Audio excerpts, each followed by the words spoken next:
Assalamualaikum warahmatullahi wabarakatuh. Perkenalkan nama saya Lydia Oktavrin, saya Nikus Temorang dengan NIM akhir 130. Pada kesempatan kali ini saya akan menyelesaikan terkait tugas mingguan shift 1. Jadi untuk soal yang pertama, PT Pharmacare memproduksi sirup obat batuk yang dikemas dalam botol kecil. Volume sirup dalam setiap botol harus memenuhi standar sebesar 100 plus minus 1,5 mili. Untuk menjaga konsistensi mutu, tim quality control mengambil 5 sampel botol setiap hari selama 25 hari. Berikut merupakan data hasil pengukuran dari volume sirup batuk. Jadi ada uji pertama, uji kedua, ketiga, 4, dan 5. Dan ada subgrupnya tadi sebanyak 25 kali. Nah, kemudian lakukan analisis kapabilitas proses dan simpulkan apakah proses tersebut dapat memenuhi spesifikasi kualitas. Nah, selanjutnya kita akan masuk ke RStudio. Jadi, untuk pertama, kita harus mengaktifkan package Read Excel dan QCC untuk membaca file Excel dan untuk membuat peta pengendalian sama untuk menghitung dari kapabilitas prosesnya. Nah, selanjutnya kita input data soalnya dari Excel. Selanjutnya, tadi untuk soal yang pertama, diketahui bahwa untuk USL-nya nilainya 100 ditambah 1,5 mili. Sedangkan untuk LSL-nya 100 dikurang 1,5. Dan untuk targetnya itu di 100.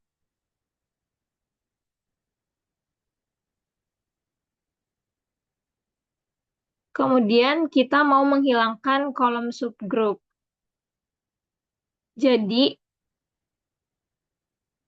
untuk perintahnya data volume produk kita kurangin dari kolom yang ada di Excel-nya. Nah, selanjutnya kita mau lakukan uji kenormalan data. Jadi kita mau uji dari uji kenormalan untuk uji 1, uji 2, uji 3, uji 4, sampai uji 5. Nah, uji kenormalan datanya kita menggunakan Shapiro test untuk melihat apakah tadi si data itu telah berdistribusi normal atau enggak. Nah, berdasarkan hasilnya didapatkan bahwa p-value-nya itu lebih dari 0, nilai p-value itu 0,3532, berarti nilainya lebih dari 0,05, sehingga dapat dikatakan bahwa data tersebut telah berdistribusi secara normal. Nah, selanjutnya kita mau membuat peta pengendalian menggunakan tadi package dari QCC. Nah, di sini dapat diketahui untuk gambar dari peta pengendaliannya. Di sini ada satu data yang berada pada batas LCL atau di luar batas LCL ini. Nah, untuk nilai centernya itu di 100,0272, standar deviasinya di 0,342, nilai LCL-nya itu di 99,56, nilai UCL-nya di 100,486. Nah, kalau kita lihat tadi data yang keluar ada di data ketiga.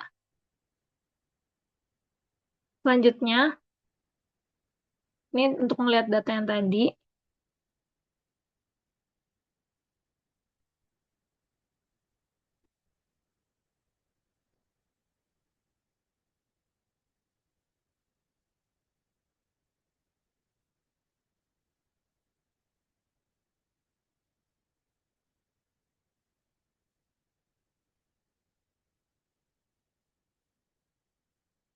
Ya, jadi untuk melihat data yang keluar dari batas, nah ini terdapat satu data di data ketiga. Kemudian, karena tadi ada data yang di luar batas, berarti kita harus menghilangkan data yang di luar batas tersebut. Jadi, kita kurangin dengan baris ketiga tadi. Nah, di sini udah dikurangin untuk data ketiganya. Nah, selanjutnya kita buat peta pengendalian yang terbaru. Dari hasil data fix tadi, data fix yang udah dikurangin sama baris ketiga. Nah, dari hasil eh, dari hasil peta kendalian perbaikan ini, kalau kita lihat sudah tidak ada data yang berada di luar batas. Nah, di sini ada perubahan nilai centernya di 100,0467, standar deviasinya di 0,33, nilai SL-nya ada di 99,598, nilai UCL ada di 100,494. Nah, selanjutnya kita mau menghitung nilai kapabilitas dari prosesnya. Untuk rumusnya ini pakai proses capability.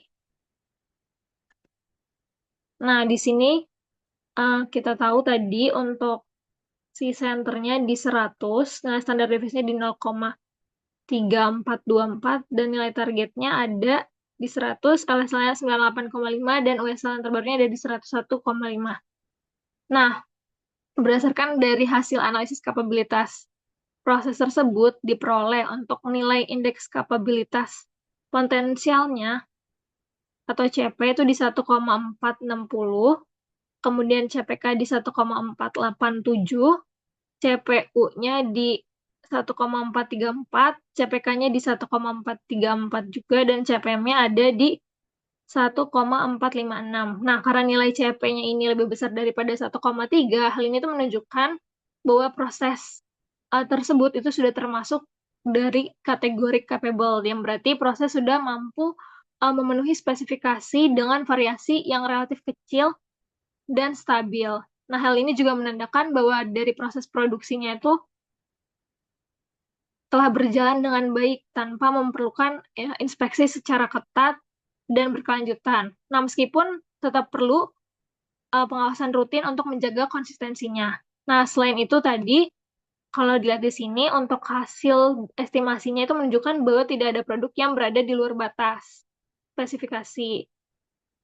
Nah, kita lihat bisa untuk nilainya itu 0% semua, sehingga dapat disimpulkan bahwa proses produksi ini tergolong sangat baik, stabil, dan telah sesuai dengan standar kualitas yang ditetapkan. Meskipun demikian, peningkatan berkelanjutan tetap disarankan untuk memastikan proses itu tetap terjaga pada tingkat kapabilitas yang tinggi.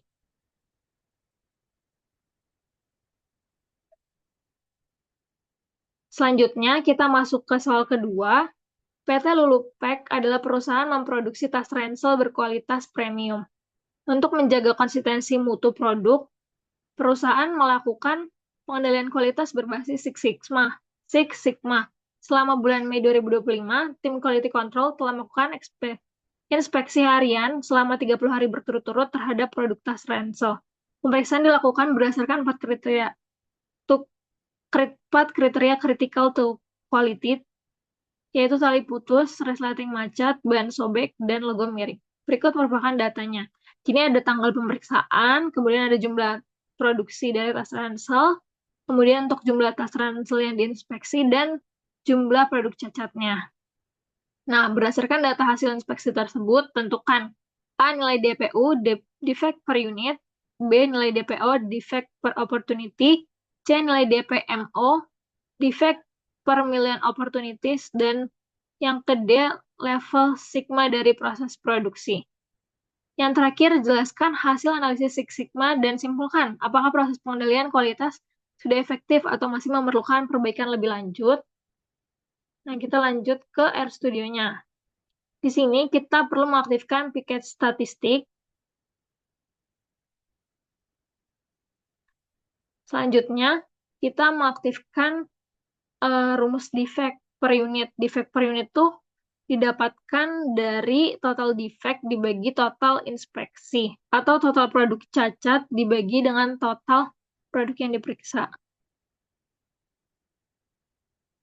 Kemudian untuk mengaktifkan defect per opportunity atau DPO, di sini kita melakukan pembagian antara DPU dibagi dengan kriteria tadi, critical to quality. Tadi critical to quality-nya ada 4 kriteria. Nah, selanjutnya kita mau menghitung DPMO atau defect per million opportunity. Di sini rumusnya hasil dari DPO tadi kita kalikan sama 1 juta produk.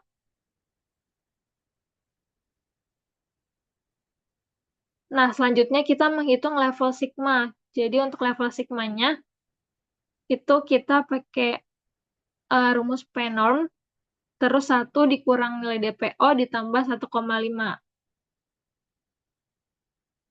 Nah, selanjutnya kita buat summary nih, ringkasan dari hasil perhitungan yang tadi kita buat. Kita print.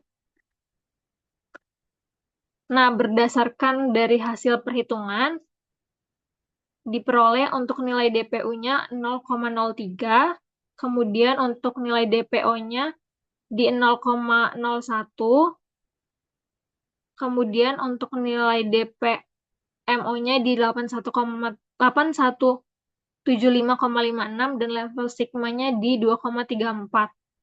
Nah, tadi nilai DPU-nya itu sebesar 0,03, di mana hal ini menunjukkan bahwa rata-rata terdapat 0,03 cacat pada setiap unit sepatu yang diinspeksi. Sedangkan untuk nilai DPO tadi itu sebesar 0,01, berarti menandakan bahwa peluang terjadinya cacat pada setiap karakteristik kritis produk adalah sebesar 1%. Dari perhitungan tersebut didapatkan juga nilai DPMO-nya tadi sebesar 8175,56, yang berarti dalam 1 juta peluang terdapat sekitar 8.175 produk cacat. Selanjutnya, dari level sigma tadi diperoleh sebesar 2,34. Nah, berarti level sigma 2,34 ini itu masih berada dalam rentang rata-rata industri Indonesia, yaitu antara 2 hingga 3 sigma. Artinya, kualitas proses produksi masih belum optimal dan belum mencapai tingkat kapabilitas yang tinggi. Maka dari itu, dapat disimpulkan bahwa pengendalian kualitas pada proses produksi sepatu ini masih perlu ditingkatkan agar bisa mencapai level Six Sigma yang lebih tinggi dan mendekati standar industri kelas dunia. Mungkin sekian penjelasan dari saya mengenai tugas mingguan, baik soal 1 maupun soal 2. Kurang lebihnya mohon maaf. Wassalamualaikum warahmatullahi wabarakatuh.